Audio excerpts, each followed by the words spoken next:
Thank you all. It's great to see you so early in the morning, troopers. I'd like to begin with a land acknowledgement of acknowledging the Three Fires people on whose land we occupy, who are the Ojibwa, Ottawa, and the Potawatomi, and the long history of white supremacy that has prevailed on this continent. I'd like to introduce the panel. Our panel is titled Tradition and Innovation in 12th Century al-Andalus, and our first paper will be delivered by Marc Herman. Marc is an Institute Fellow at the Frankel Center for Advanced Judaic Studies, whose research focuses on the ways that Jews in the Islamic world imagined revelation in light of competing ideas that circulated among Muslims. He completed his PhD at the University of Pennsylvania 2 years ago, held a postdoctoral fellowship at Fordham and Columbia last year, and next year will be fellow at the Center for Islamic Law and Civilization at Yale Law School.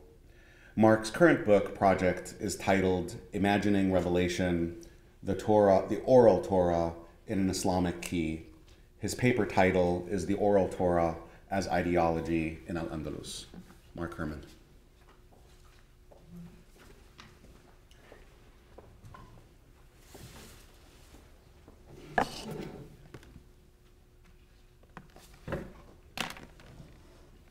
Thank you, Samer.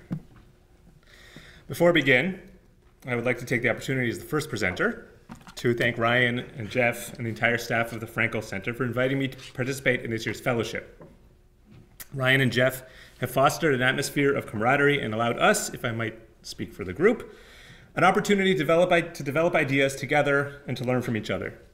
It has been an idyllic setting to work and to develop relationships with colleagues old and new. The office staff, Mary, Michael, Cherry, and Kelsey, have done more than required to enable me to hunker down and make real progress in my scholarship. Ryan suggested that we use this conference to present our research in a public forum so that we might invite others into the conversation that has taken place over the course of the past year. While I enthusiastically support the second half of that statement, I've chosen to transgress Ryan's charge and instead put forward some tentative ideas that require further research. Hope that's okay. For this reason, I especially invite feedback, constructive or otherwise. My current book project examines the ways that medieval rabbinites, those Jews who express fealty to the Talmudic tradition of late antiquity, deployed notions from Islamic jurisprudence in their presentations of extra-scriptural traditions and Talmudic literature. Like medieval Sunni Muslims, rabbinites sought to systematize and to render coherent accounts of history that envisioned both written and oral revelations. And in both traditions, both textual corpora required interpretation and organization, as neither presented a definitive legal system. Beginning in the 9th and 10th centuries, jurists and fellow travelers began to pose theoretical questions about these textual traditions. Questions that can often be consumed under the larger problem of how did we get here from there? Meaning, how did a system of positive law develop from the discursive, legendary, and sermonistic literature that preceded it? The first Jews to transmit the Talmudic tradition, the Gaonim of Baghdad, by and large offered a straightforward answer to this question, led by Saadia ben Joseph Gaon, the great conservative revolutionary. To quote Robert Brody's formulation, the Gaonim claimed that Jewish law was entirely divine, transmitted through an unbroken chain of transmission, from the prophets to the rabbis and to the Gaonim themselves, who then undertook to promulgate the Babylonian Talmud throughout the Jewish world. Saadia and others described the rabbis as tasked with two roles: passively reporting traditions that they had received, and resolving contradictions between those traditions so as to recover the lost truth. In earlier work, I've taken note of the ways that Gaonic claims drew on contemporaneous Islamic perspectives on tradition, particularly in the understandings of conflicting hadith, prophetic traditions, apparently developed by members of the Shafi'i school of Islamic law, as well as certain positions about the theological and epistemological characteristics of Tawatur reports, those traditions that are widespread enough to guarantee knowledge of the past, positions that Aaron Zeisau has identified with theological conservatism among Muslim jurists. I've become increasingly convinced, however, that these Gaonic positions probably also had important institutional aspects, one which the Gaonim increasingly made clear after Sadia's death, as the influence of their academies waned in the face of sea changes in the medieval Mediterranean. That is, the Gaonic account of tradition, buttressed by assumptions about religious law endorsed by Muslim jurists, served to further their fundraising and other claims to be the sole figures authorized to decide questions of Jewish law. If Jewish law was passed down to them through a chain of transmission that dated to the prophets of the first exile, what role could newcomers in Egypt, North Africa, or Spain possibly play? For this reason, Gaonic accounts of tradition could hardly have been accepted without modification by figures outside of the Gaonic academies, especially if they wanted to assert their independence from the Islamic East. Nowhere was this more important than in Islamic al-Andalus, where, as Ross's work together with the work of Nina Safran, Maribel Fierro, and others shows, local Muslims were invested in standing on their own and shedding vestiges of reliance on the Arabo-Persian centers to their east.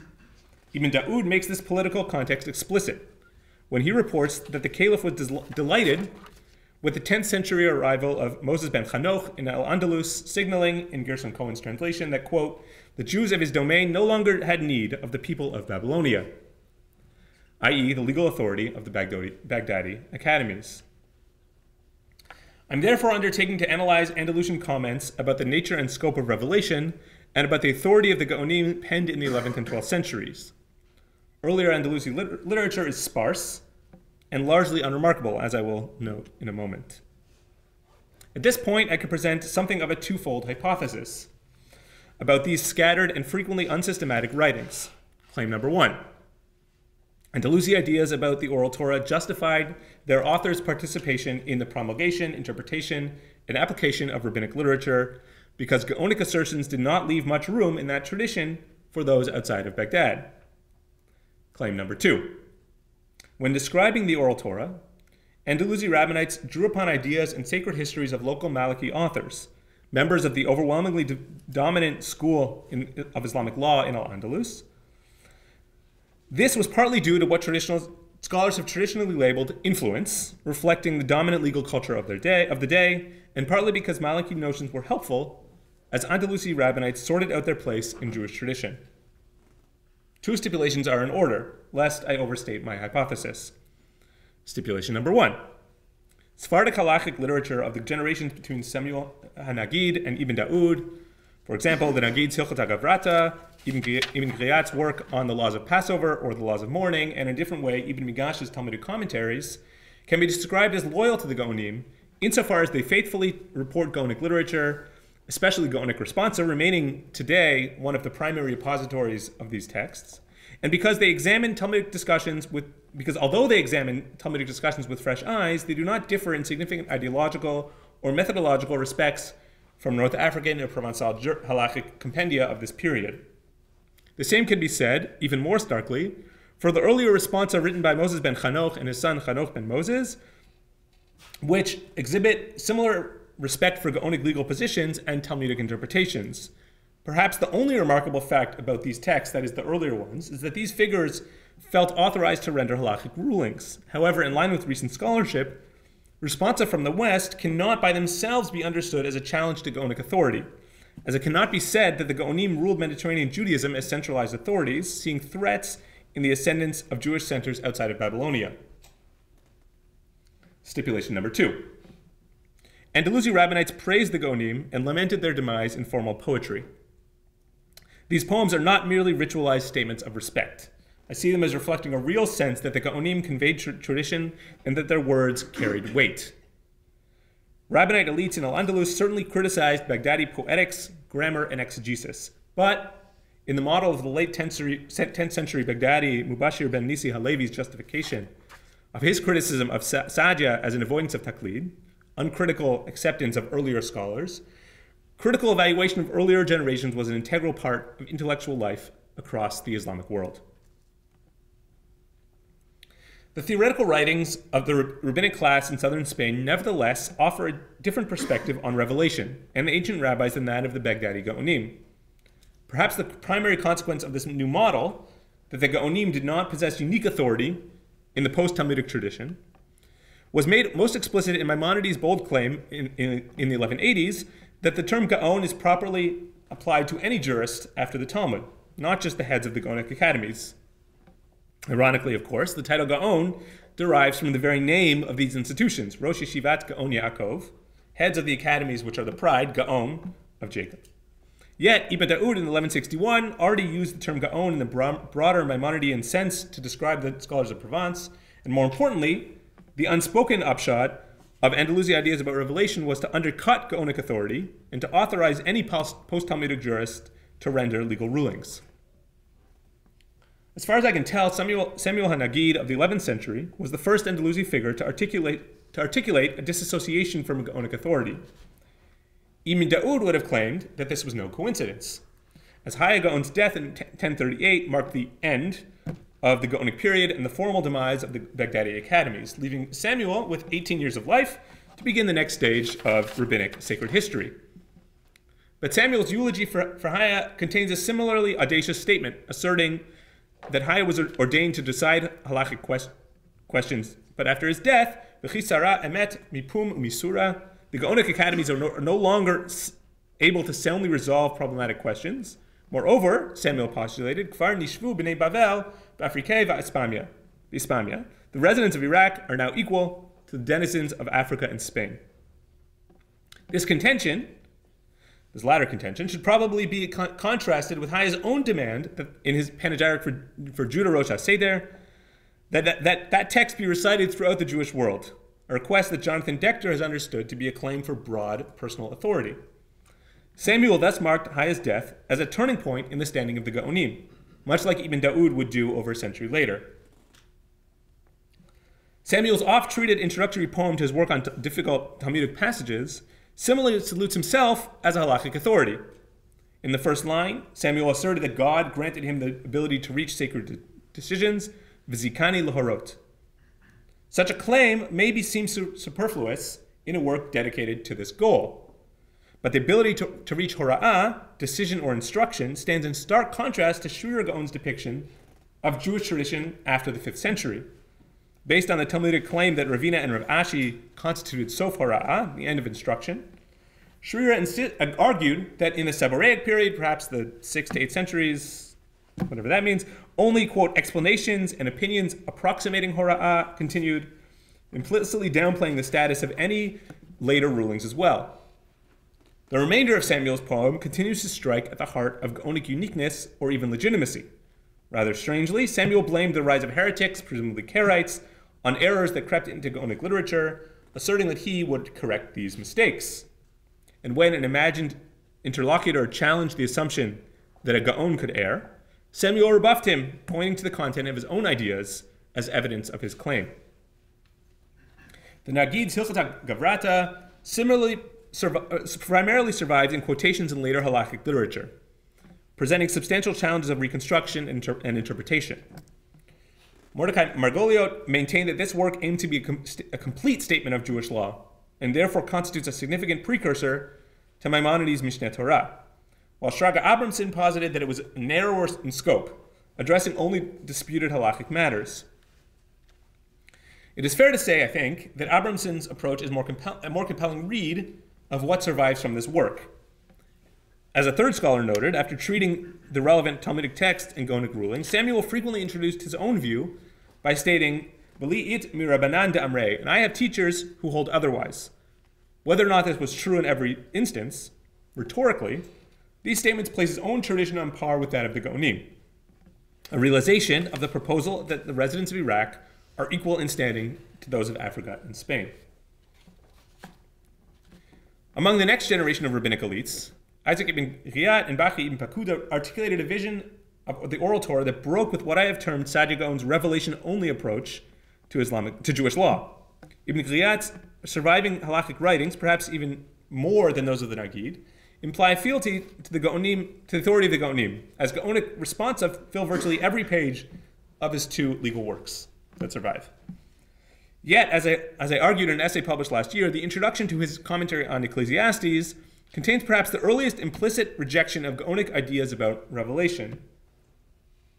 The author begins this work with a paean to the Arabic literary values of balagha and ijaz, eloquence, and conciseness.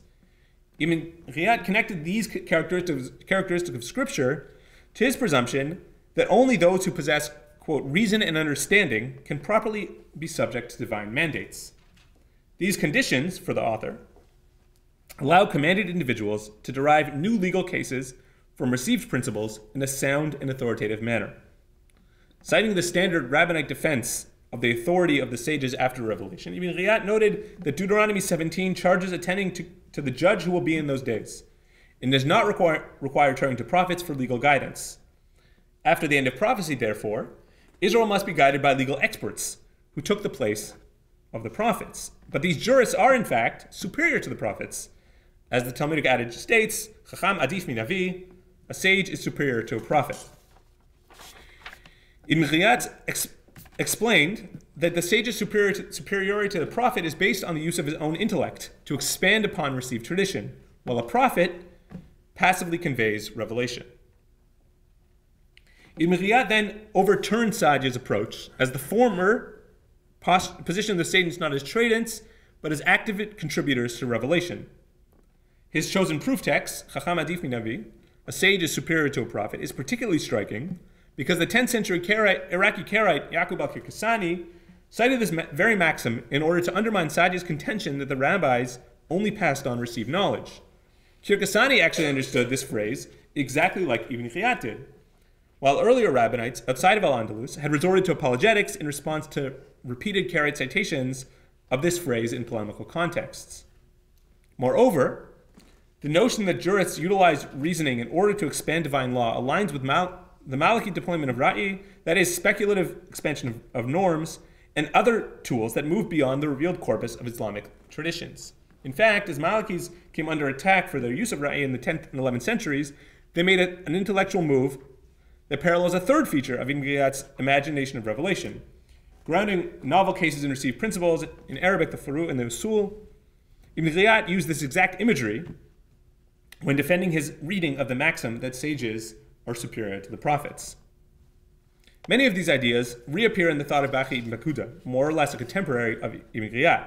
Bahya addressed the role of the intellect in several passages in his Guide to the Commandments of the Heart. In one place, he ranked 10 classes of people according to their knowledge of Scripture. Individuals from the 7th rank and above engage in ijtihad, the exertion of reasoning in order to understand divine obligations. More explicit statements about the use of the mind to consider divine law appear in Bahya's introduction, where he described the sages as having deployed ra'i, qiyas, and istidlal, various terms for post-prophetic legal reasoning, all of which Sa'di had sharply rejected and associated with accursed Karaism. Bahya's terminology sounds particularly Maliki, just as it did in Ibn Riyad's depiction of tradition. Bahya also depicted the rabbis as answering novel legal problems with reference to received usul, legal principles whenever possible. He suggested that when they lacked a tradition, the rabbis used reasoning to come to new conclusions, and if they disagreed about the consequences of their analysis, they voted and followed the majority. Despite Bahya's citation of rabbinic literature to support this claim, I would suggest that methodologically, scholars should be surprised about even seemingly unremarkable declarations about the past. Here, Bahya's sacred history flies in the face of Sa'di and later Gaonim, on at least two accounts, namely, arguing that debates occurred when tackling new problems, not when recovering lost traditions, and relatedly, that disagreements were the result of earnest intellectual endeavors and not due to failures of transmission.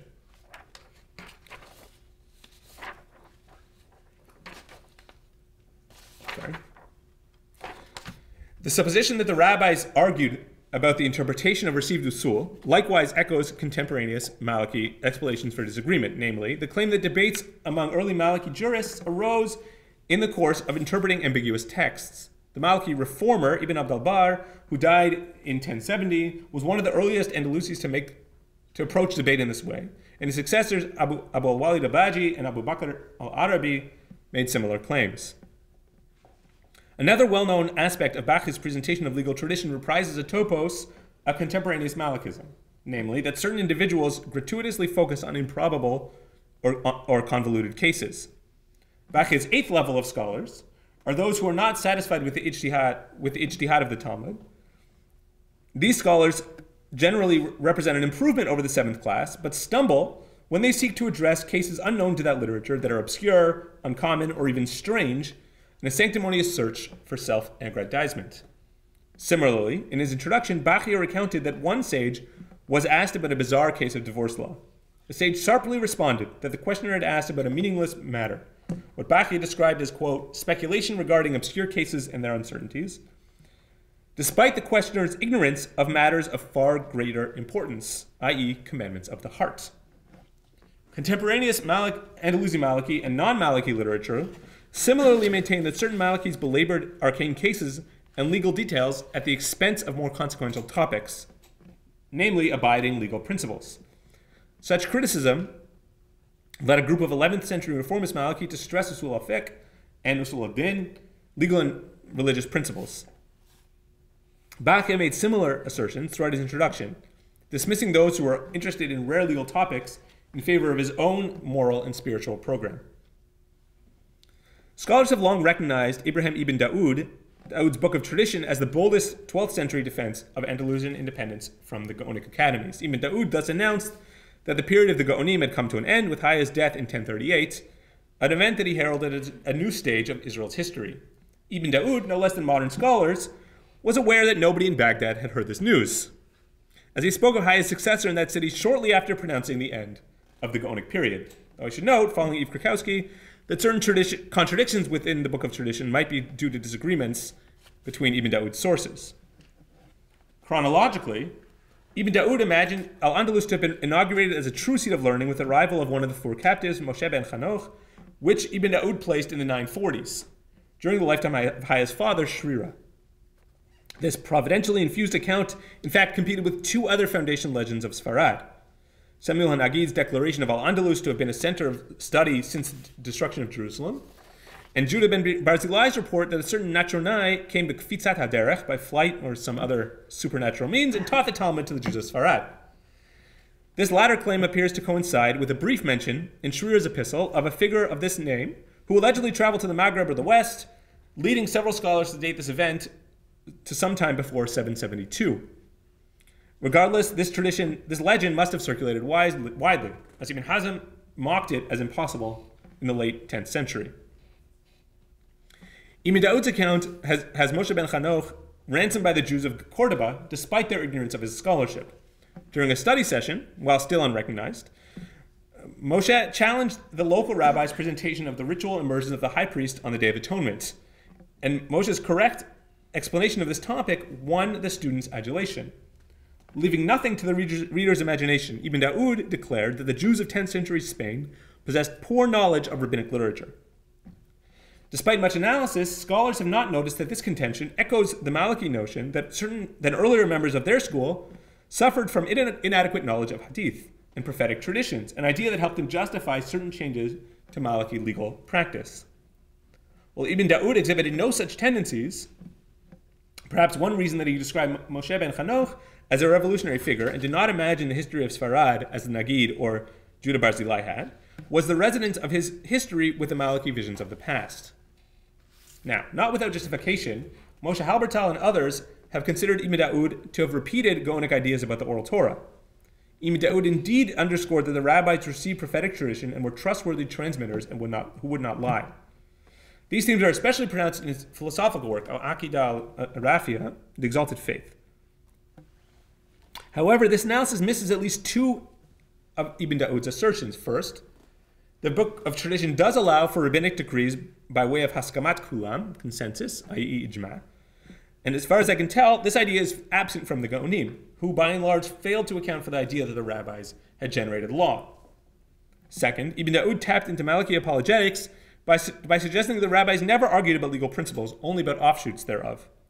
He applied the Talmudic topos that debates arose due to students who had insufficiently served their teachers to disagreements about legal details, a connection of newfound importance in light of 12th century Maliki concern with legal principles and anxiety to relegate disagreements to the realm of legal details. In this way, Ibn Dawood's depictions of the oral Torah were distinctly Andalusi and not Gaonic. Viewing the sacred history of Andalusi rabbinites as a significant part attempts to justify a break with the Gaonic academies potentially helps understand two other anomalous features of their culture. And here I'm a little more skeptical, but putting on the table as possible proposals. As Talia Fishman showed, beginning with the Nagid, Jews in Sfarad enthusiastically embraced the idea of the Talmud that the Talmud was a written object, not an oral document. Such statements also appear in the writings of Judah Barzilai, Ibn Riyad, and Meir ibn Migash. While possessing the written Talmud allowed those outside of the Baghdadi academies access to that text, depicting the oral Torah as a written text also served to authorize intellectual analysis outside of ancient institutions. Similarly, independence from Gaonic academies may have also contributed to the Sephardic tradition to see Midrash, even halachic Midrash, as a creative endeavor that neither accounts for nor constitutes Scripture's primary meaning, its pshat. The chief motives for this idea, the second idea, were undoubtedly intellectual, namely, the linguistic analyses of Sephardic thinkers, but their presumptions about rabbinic activity in general probably helped them view the rabbis as empowered to creatively generate Midrash. Or perhaps these ideas were mutually reinforcing. Either way, Maimonides certainly saw these claims as intertwined. Looking from the outside, Bernard Septimus has characterized 13th century Sephardic visions of Islamic Judaism in Christian Spain to have been considerations of a Gaonic Andalusian tradition. Baghdad, Cordoba, Lucena, and Seville were certainly culturally coherent and a single unit in many respects. And while it took to Maimonides to fully develop or maybe justify Sephardic claims to authority, a variety of political, theological, and institutional factors facilitated earlier Andalusi presentations of the past and assertions of independence from Gaonic ideology. Drawing on the cultural repertoire provided by local Maliki jurists, Sephardic rabbinites penned what you might label sacred histories in the service of communal independence, an imagination of the past that created space for their future. Thank you.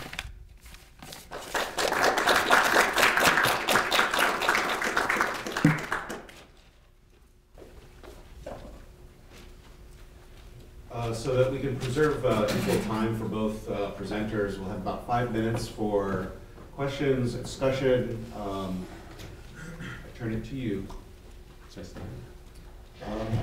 I think the microphones are working. Okay, are they? You just need to turn them on. No, Matt has his hand. Hello? How do you know that somebody like even Ehud is copying the Maliki technique or apologetics rather than some kind of mutual influence or something like that? Is there a clear chronology there? I mean, when you're dealing with Judeo-Arabic culture, I think one of the concerns is always this ongoing engagement. So it's sometimes hard to disentangle. Was Ibn Daud drawing on figures from the 11th century? Was he drawing on Maliki contemporaries? It's hard to know exactly the means of transmission. In some of these cases, you have evidence of earlier Maliki responses. So a lot of the Maliki responses that I pointed to today actually were first developed in response to Ibn Hazm in the early 11th century. So we're dealing with a tradition of Maliki thought that's been going on for decades or a century and a half earlier. In other cases, sometimes it's a little more difficult to prove influence or the direction of influence. But certainly by viewing it as a single unit, a single cultural unit of Andalusian legal thought, I think might be able to, another way to think about it.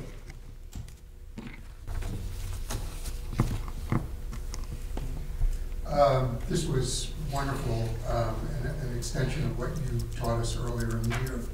I think it's fabulous work, very good.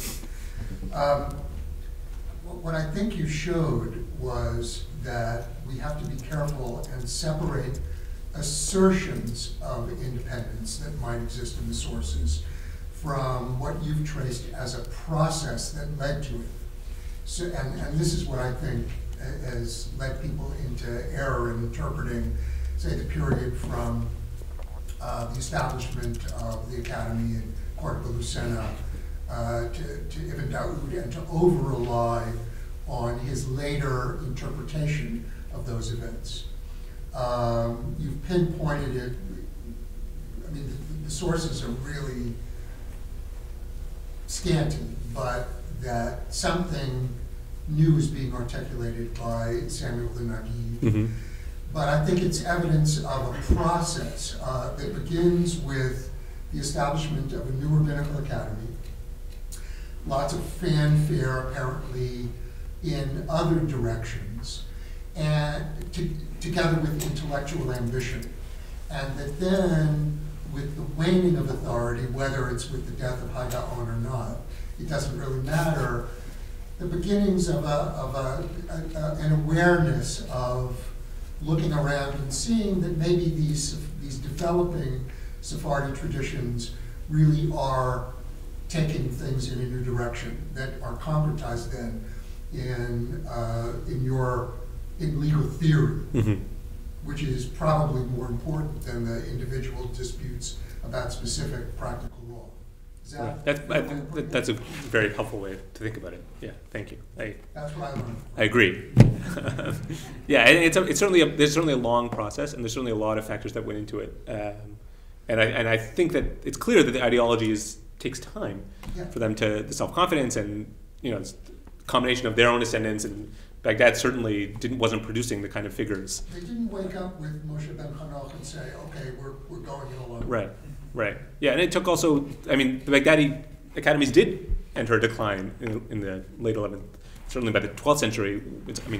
We don't really know, but the fact that we don't know is very significant. The relationship with them, though, is very complex, because on the one hand you have these encomia in poetry. Right.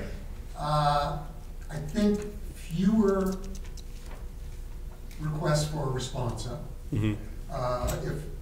That's an argument from silence, but we don't have any deal.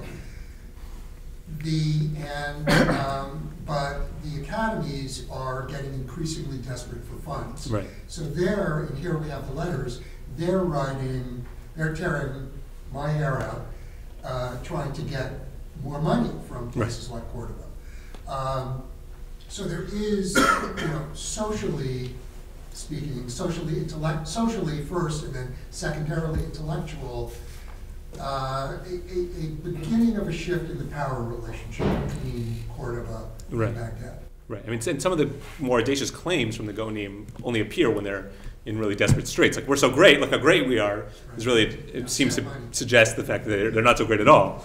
And the fact that Sadi is an outsider also perhaps changes his relationship with the academies. That needs to be clarified very carefully. But so I would bring in it's not the most important part of the argument, but it buttresses it, the socioeconomic evidence of dependence that now is, on a more level playing field between the two centers. Right. Yeah. Thank you very much, Marc, for a fascinating paper. We're going to transition now to Ehud Krinis, our next panelist. Ehud is a scholar of Judeo-Arabic culture. Krinis studied at Open University of Israel and the Ben-Gurion University of the Negev.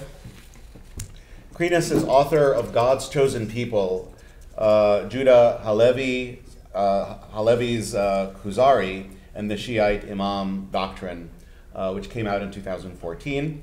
At the Frankel Institute for Advanced Judaic Studies, Krinis is conducting a study on two radical Judeo-Andalusian thinkers, Bahya ben Paquda and Yehuda Halevi. His paper title, which is slightly different than what's printed in the program today, is Exile, Galut, and Estrangement, Ghurba, in Bahya's and Halevi's thought.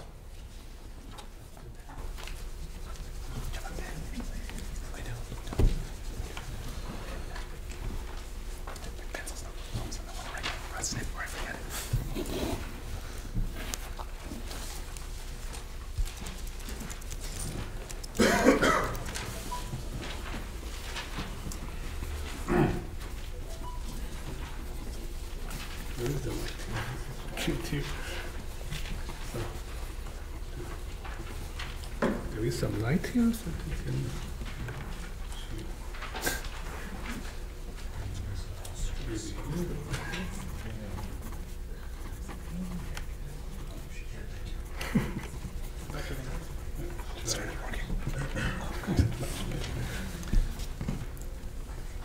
Trying to read it.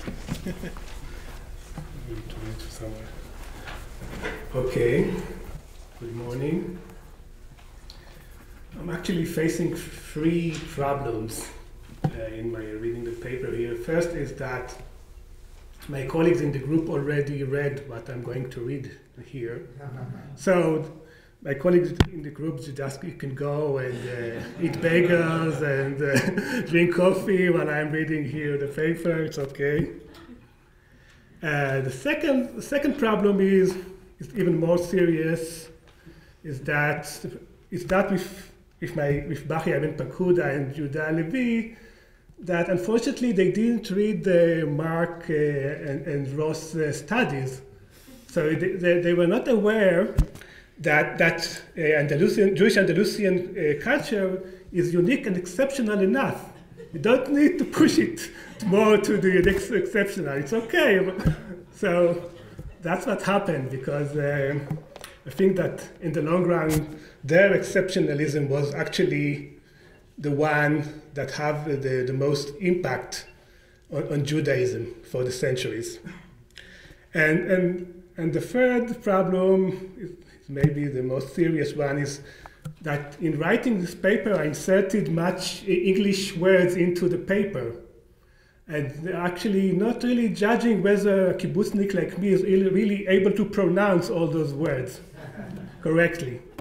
So really bear with me and try to understand what I'm going to say. And now I'll try to read it because there is no light. Okay, we'll try. Okay.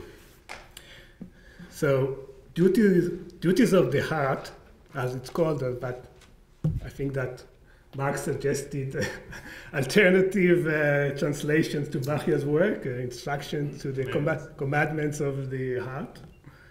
But we usually really call it the traditional name is Duties of the Heart of Bahya ibn Paquda and the Kuzari by Judah Halevi are the two most revolutionary theological works that have emerged from Judeo-Andalusian culture. Bahya's work was the first systematic attempt to shift the locus of the religion of Israel from the collective to the individual and place its center on the individual's inner life. Halevi took completely different direction. The primary goal of his work was to reassert the people of Israel's standing as the main subject of God's connections with the world. While articulating very different perspectives, both Bahya's and Halevi's thought challenged fundamental assumptions of the rabbinic Judaism, which formed the organizing principle of Jewish society in their era. Bahya quite explicitly aims to shift the ritual locus of Judaism to the private sphere, whereas Halevi hoped and aimed for the revival of the national religious dimensions by restoring the ritual locus of Judaism to the land of Israel and the temple in Jerusalem. The deep conflict between Bahya and Halevi's worldviews is clearly manifested in their treatment of two closely related concepts, Galut, exile, and Ghurba, estrangement. In this lecture, I'll briefly examine the concept of exile and estrangement in Bahya's and Halevi's thought. So I'll start with exile and estrangements in Bahya's thought. As you know, he worked about 2 generations before Halevi. In his book, Bahya devoted just one short paragraph to the exile of the people of Israel from its land. The description of the exile in that paragraph is a wholly one-sided. Bahya describes the condition of Jews in exile as perfectly tolerable. The Gentile majority maintains an orderly relationship with the Jews minority living among them, although they are well aware that the Jews disagree with them. According to Bahya, in terms of material well-being and security, the standard of living of the Jewish communities in exile are equal, and in some cases even better than the standard of living of their Gentile neighbors. According to Bahya, this condition proved that God's assistance and benevolence towards the people of Israel was not removed and did not change during the exile. The optimism Bahya infused into his description of the Jewish people's historical exile evaporates when he addresses the exile experience that really interests him: the inner exile of the believer. One of the most important directions of Bahya's comprehensive undertaking to internalize religious life in duty of the heart is the reshaping of exile experience not as historical experience, but as a personal, existential one, characterized by a sense of uniqueness, loneliness, alienation, and camouflage, all formulated around the concept of estrangement, Ghurba, and the stranger, Gharib. Compared to the brief paragraph devoted to the historical national exile in the book, the subject of estrangement as an inner exile is treated much more extensively. A fundamental part of Bahya's sense of estrangement comes from the believer's recognition of his absolute dependence on God, which precludes any essential value of his relationship with other people. The stranger is someone who internalized his condition in the world, quote, as a lonely and solitary individual whose only company is the Lord, end of quote. The stranger recognition of his loneliness is all-consuming and all-encompassing, and can only conclude with his solitary acceptance of God's discipline. Quote, "Therefore, my brothers, be alone in the discipline of your God, as you are alone in your creation and management, your substance, your life, and your death." End of quote.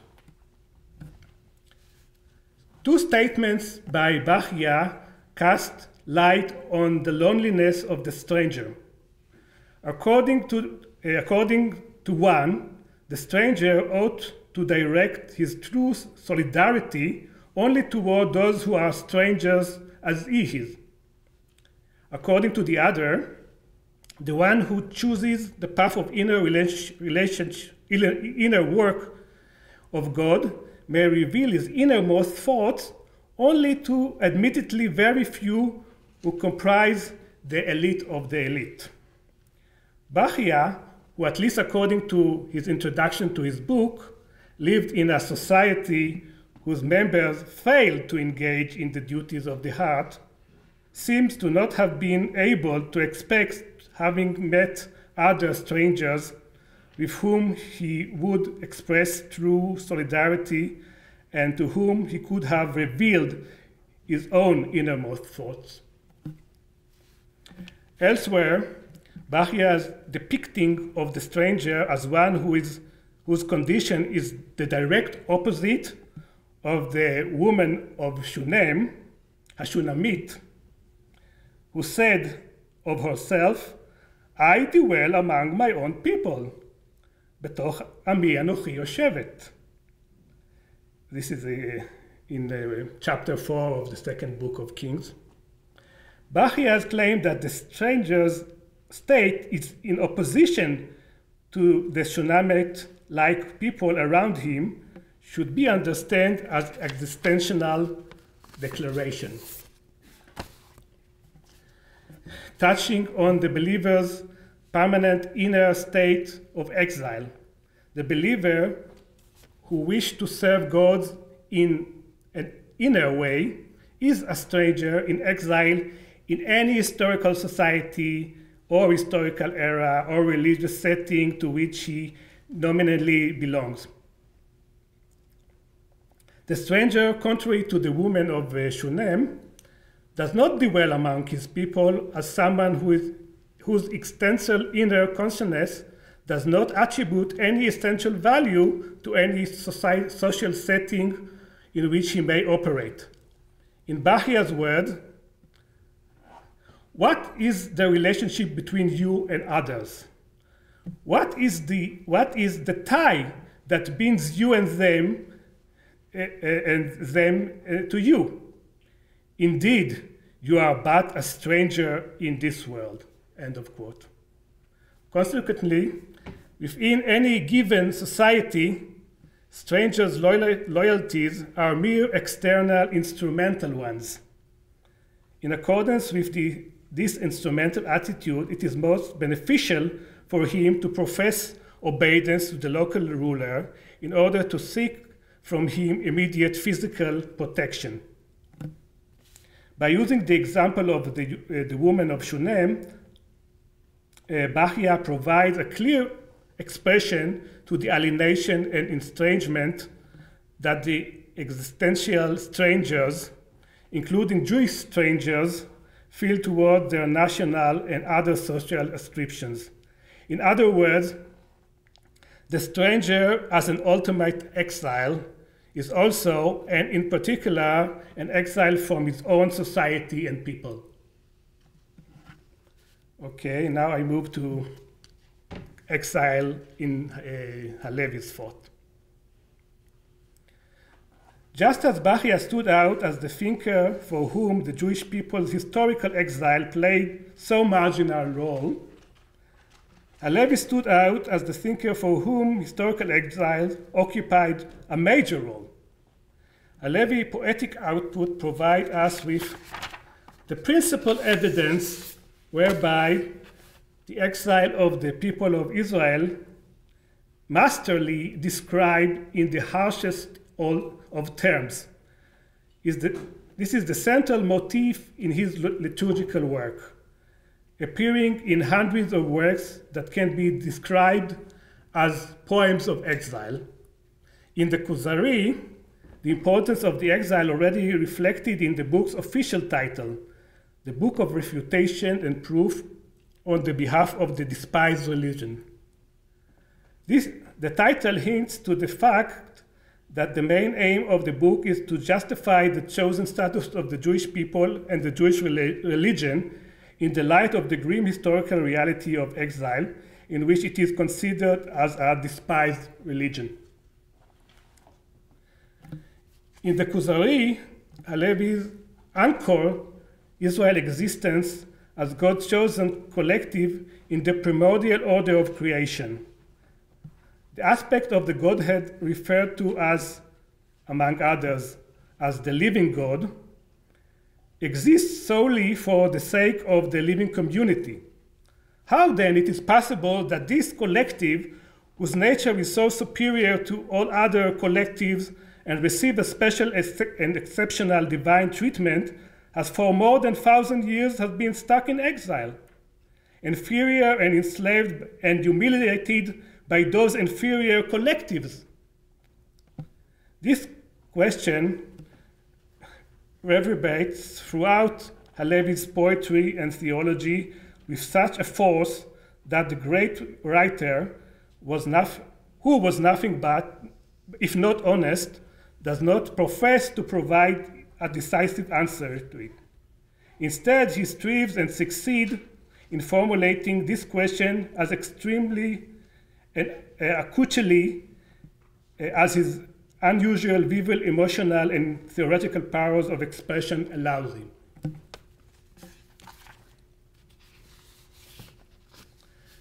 The centrality reserved for the exile in Halevi's writings turns any discussion of it into a broad and lengthy one. Here I shall focus on the connection with the deep theological stratum of his thought. In addition, I will deal with Halevi's references to estrangement and the stranger, and how he developed those concepts of being closely connected to the historical exile of the people of Israel and the possibility of redemption from it.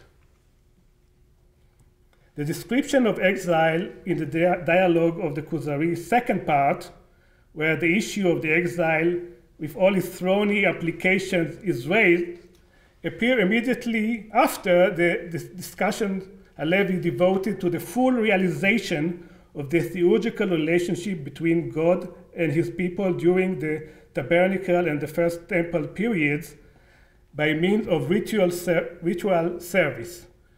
According to the rabbi in the Kuzari, the direct cause of exile is the negative theological effect of the temple's destruction.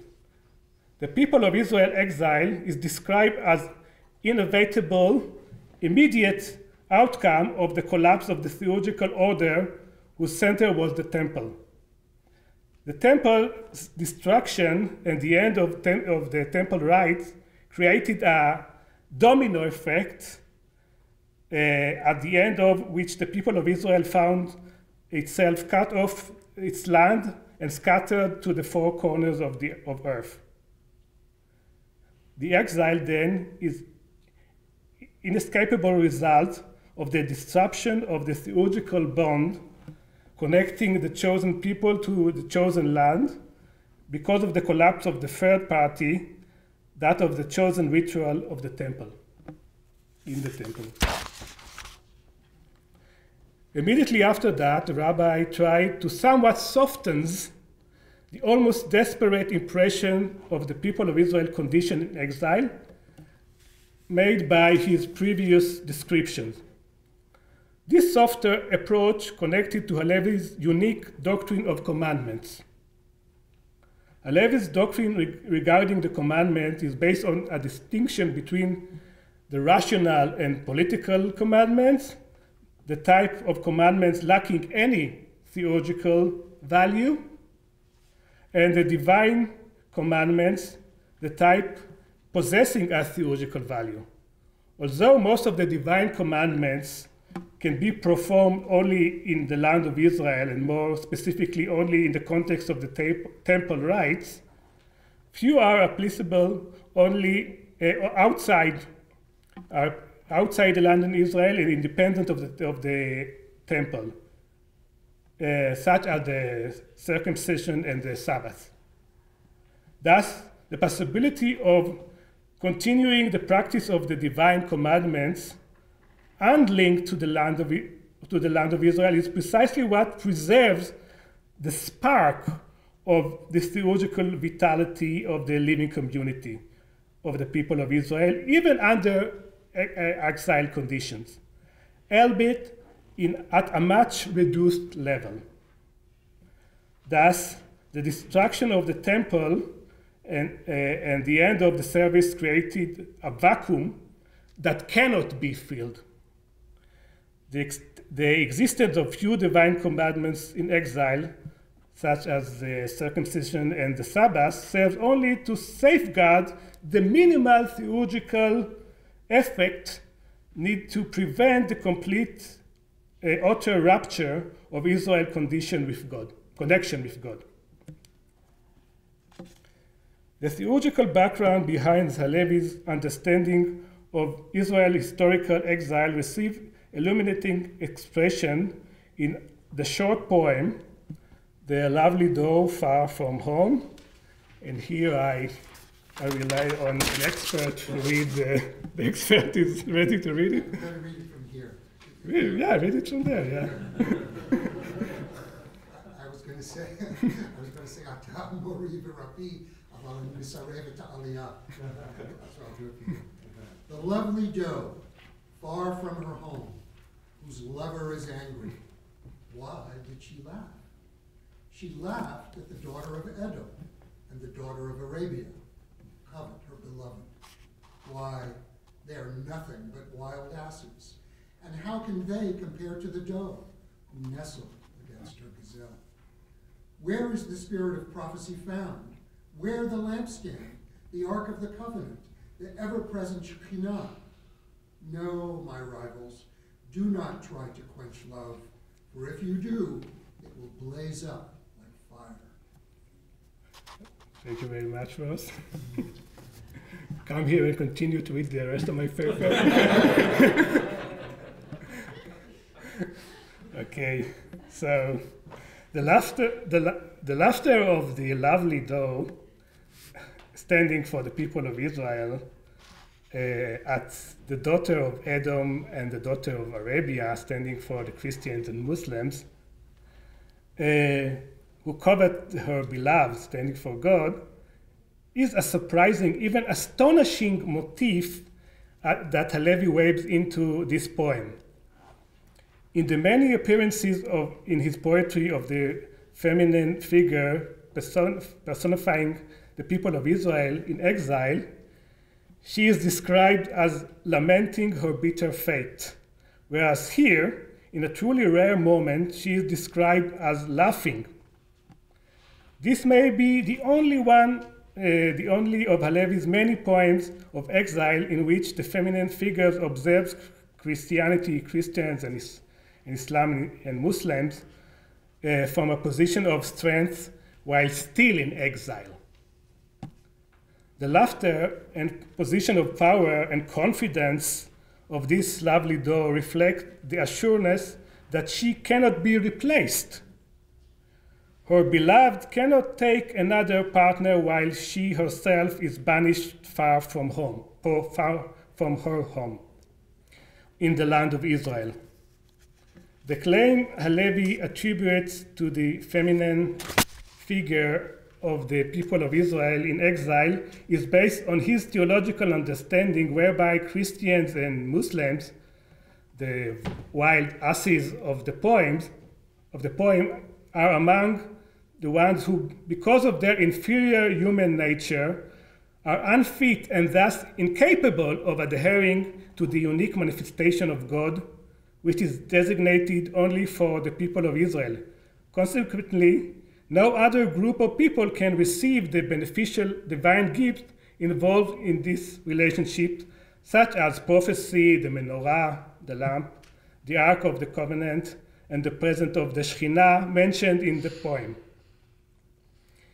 Here, Halevi gives wonderful lyrical expression to his theological claim that exile, despite the distance it imposes between God and the people of Israel, is a historical suspension rather than a reduction in the realization of the special order between them.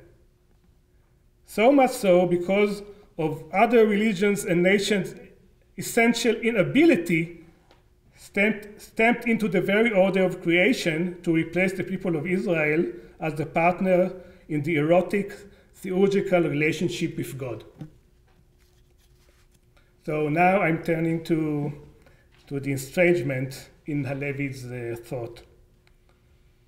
The Kuzari, and even to a greater extent, Halevi late poetry provide unique elaboration of the motif of estrangement and the figure of the stranger, ger, in Hebrew, cognate of the Arabic gharib. The appearance of this motif can be traced in Halevi's biographical evolution. Late in his life, Halevi was no longer willing to make do with the messianic hope in the common version, a view that cast all the hope on the figure of the Messiah, who, as God's envoy, will redeem the people of Israel from its exile, gather the dispersed exile together, and lead them back to their land. Thus, the appearance of the stranger in Halevi's later work reflects a departure from the familiar messianic pattern. This stranger is an outlier, an activist who demonstrably and declaratively set himself apart from his passive messianic stance typical to the Jews in exile. He exiled himself from them and departs and settles in the land of Israel, although it is too ruled by foreigners. In the stranger's paradoxal act of exile from the exile, which Halevi identifies, the historical presented is that of the patriarchs. For Halevi, the mentality of estrangement connotes a certain historical condition which in the past was actually the condition of Abraham, Isaac, and Jacob, who lived in and wandered through the land of Israel as strangers, subject to the rule of the Canaanites, while they themselves were the divinely ordained owners. In the present, this condition of being a stranger is that of Halevi himself as someone who adapts the patriarch's example. In his Zion poems, Halevi described his wandering the breadth and length of the land of Israel as stranger, that is someone who has the divine right of ownership of the land, while the actual sovereignty of this land is in the hands of the Christians and the Muslims before them during Halevi's lifetime. Halevi's stranger does not cut himself from his society on the inner mental level as Bahya's stranger does. Rather, the distance that characterizes Halevi's stranger is emotional and practical. With a tremendous effort and paying a steep emotional price, he distanced himself from his loved ones, his family and friends, in order to realize on his own his exile in the land of Israel and experience the destructions of the land unmediated, in an unmediated direct fashion. By departing from his own local Jewish Andalusian circle, Halevi's stranger, and Halevi as a stranger, places himself in an avant-garde position, moving alone ahead of his entire people. The anomaly attached to the stranger's presence in the land of Israel, a stranger in his own home and patrimony, is justified in Halevi's thought by the theological significance it bears. The stranger's sojourns along the breadth and the length of the land, following the footsteps of the patriarch when they were strangers there, is a deed aimed to reenacting the theological bond between the chosen and the divine patrimony and land. This stranger avant-garde deed should pave the way for others to follow and to perform the additional deed. This deed to treasure the ruined stones of Zion and to cherish its dust, referring to Psalms 102 verses 14 and 15.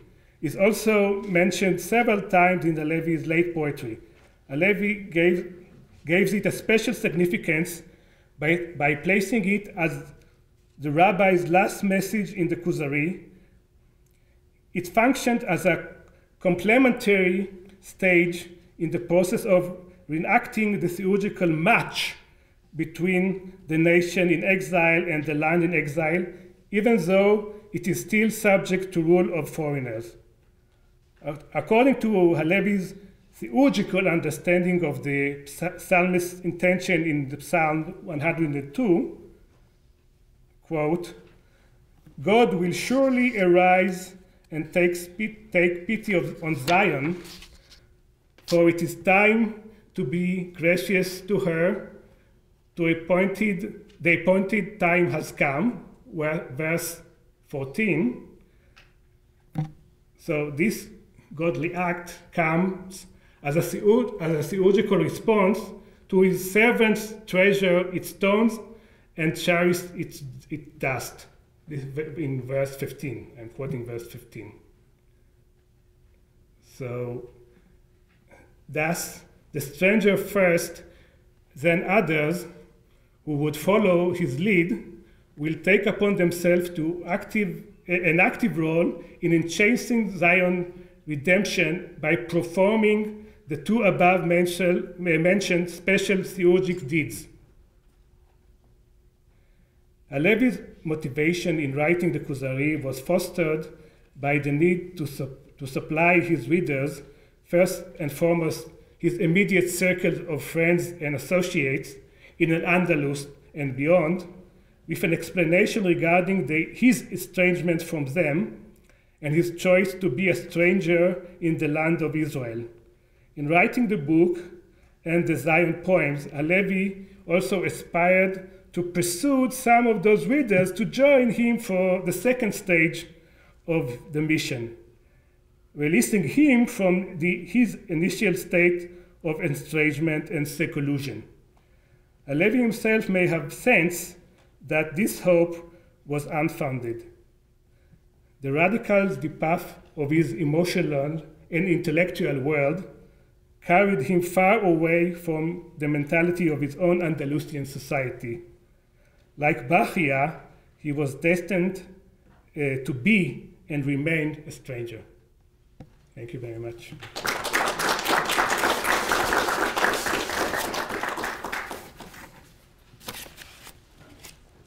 Okay, so we're a bit over time, but I think we have time for five minutes or so of questions and discussion.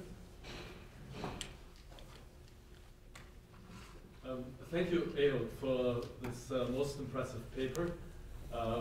I'd like to focus on the second part, on Yehuda Halevi. As you have shown us before in your expanded chapter and today in your talk, the idea of theurgy is central to him. And in many ways, his conception of theurgy seems to presage and also differ from classical Kabbalah, which similarly poses the centrality of exile, and which also has the idea of an erotic relationship between God and the people of Israel. So how exactly do you see the relationship between Halevi's conceptualization of theurgy and classical Kabbalah? Yeah, this is a very important question, but also one that I really didn't study in the path yet. Of course, what the basic what is important to note is that Halevi's preceded Kabbalah. And actually, Halevi's the translation of the Kuzari, Yehuda Ibn Tibbon translation, was actually ordered by the first circle of Kabbalah in Provence. So, but Halevi is unique, and I think that in many ways, the early Kabbalists went on a different way in actually articulating their theurgy. So Halevi's theurgy and Halevi's theology is really unique. It probably have an impact, of course, have its impact, but I think that in later generations, it was read and understood in a different way, probably more in a Neoplatonic manner than it really was. It was not a Neoplatonic theurgy. It was more closer to the rabbinic theurgy in a way. But that there must be a concrete signs of God's presence, which is in a way physical and visible. It's not something that's happened in your own inner world, that you feel God's presence. You need to feel it here and right now, with signs that are visible. So in this way, this kind of theurgy is very different from the Kabbalic theology that will be developed few generations after Halevi.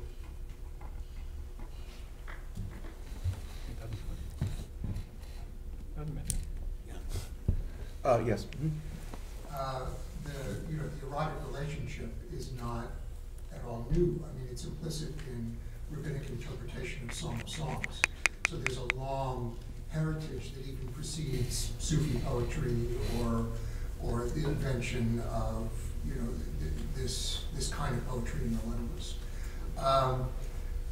I'm not sure we discussed this when you gave a similar talk to the seminar.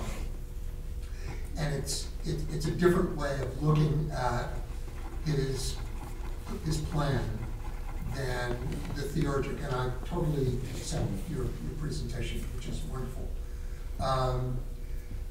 But I've always thought that part of what's animating him and a few others during this period is a rabbinite response to Karaite, to the impression that the Karaites are, the Avelei Tzion, are down with settling the land of Israel, and the traditional rabbinic posture of waiting till God, in God's own good time, calls for an end to exile and brings about a return.